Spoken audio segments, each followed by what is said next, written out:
Probably the worst and strikingly horrible part of drug addiction has to do when they begin to learn about psychology and psychiatry. They make a cult system with processes involving psi.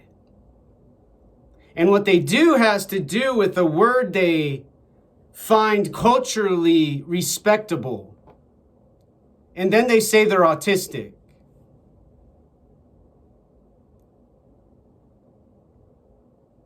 They exceed the limits of sensory information.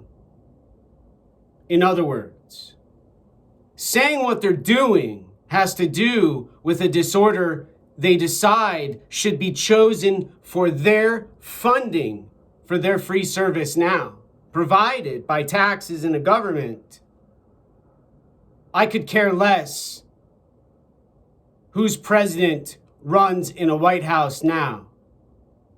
However, when the person who says they're autistic says they have sensory problems and their sensory information they're providing exceeds a neuron, then they're using their neurons, their synapses, they're using their brain to talk about a mind they're using with the language that they describe with the letter they repeat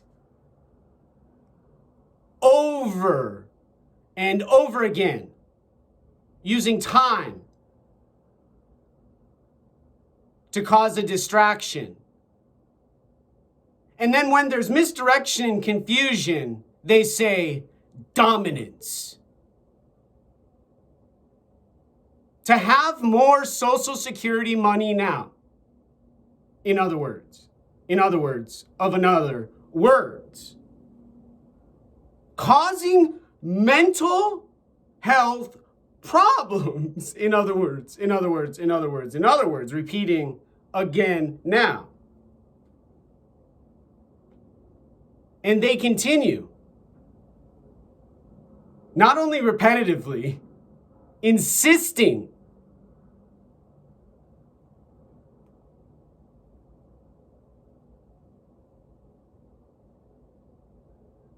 with no evidence.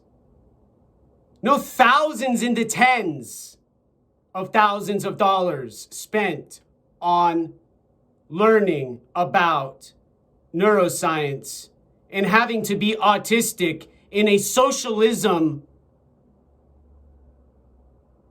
religious city of Seattle now, where Muslims can say Allah, but Christians cannot say Jesus. Fucking Christ. Somebody assist the confused person and tell them to leave me alone.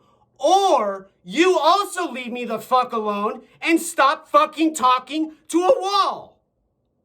And then the person talking to the wall will probably stop talking now. However, when you participate, you are an anarchist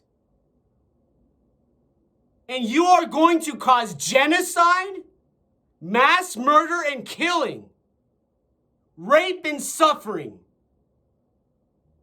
dead babies in trash cans, and you're going to have a lake of fire and a Muslim, Buddhist, Hindu human finally with fucking freedom now. You stupid idiot. Idiot. Now.